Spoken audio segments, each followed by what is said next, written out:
Okay, now we're going to talk about factoring trinomials when a equals 1. This is an example of a trinomial. It has 3 terms. That's why it's a trinomial. And our a is the quadratic term, the one in front of the x squared. B would be your linear term. C would be your constant. So when our quadratic term is a 1, let's see how we factor. What we're going to do is we're going to put down our 2 sets of parentheses. And then we're going to look at the second sign first. What types of numbers can we multiply together that will give us a positive answer? Well, we can either multiply 2 negatives or 2 positives. Okay?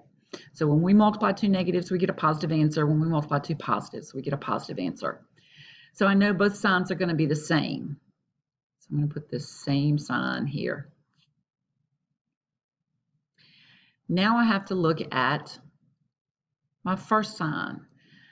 That tells me that both the signs in my parentheses will both be plus. If that were a negative, then both would be negative. Now we're going to look at what can we multiply together to get x squared. Only thing we can multiply together to get x squared is x times x. Now we're going to look at these 2 terms. What can I multiply to get 5 that when I add, I get 6, 1, and 5. You just factored it.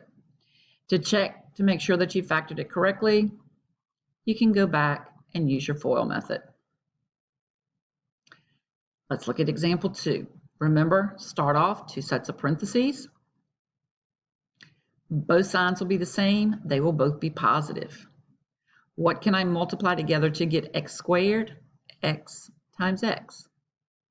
What can I multiply to get 16 that when I add, I get 10? 2 times 8. FOIL method it back to see if you get what you started with. Really pretty easy to factor.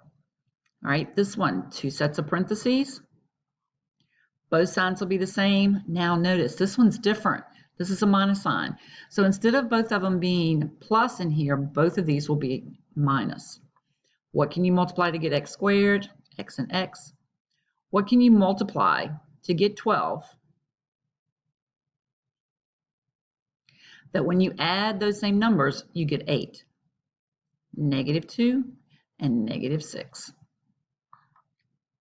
See, really pretty easy. Just changing the letters around, you're still going to do the same concept. 2 sets of parentheses.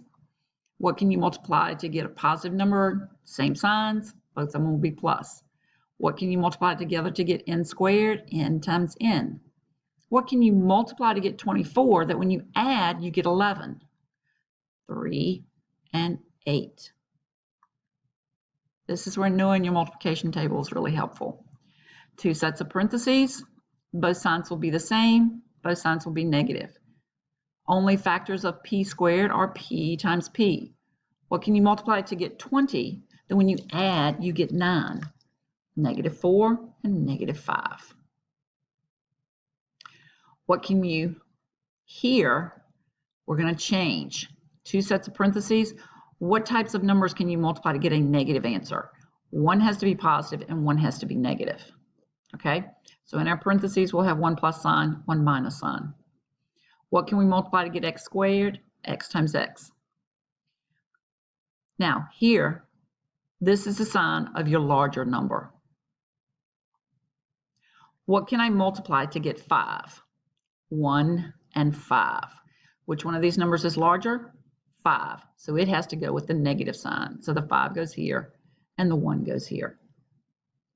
What can you multiply to get 5? Then when you subtract, you get a -4, -5, +1. 2 sets of parentheses. Signs will be different. One's plus, one's minus. The larger sign will be negative. What can you multiply together to get x squared? X times x. What can I multiply together to get 9 that when I subtract, I get a -8? -9, +1. Oh, can't count. I went from 7 to 9. Okay, so let's look at this one. Different signs, one's plus, one's minus. Here, the larger sign will be positive. Only factors of x squared are x and x. Well, can you multiply to get 12 that when you subtract, you get a positive 4? Well, 2 times 6 gives me 12, so the 6 is going to go here because it's larger than 2. We'll go here. And let's try, let me get rid of that. And let me try another one. Let's try x squared plus 4x minus, let's do a minus 21. Let's try this one. Okay. All right. So 2 sets of parentheses. One will be plus, one will be minus. Larger number will be positive. Only factors of x squared are x and x. What can I multiply to get 21 that when I subtract, I get a positive 4? Positive 7, negative 3. Now remember, you can always go back and use your FOIL method to check to make sure that you get back your original problem. Good luck.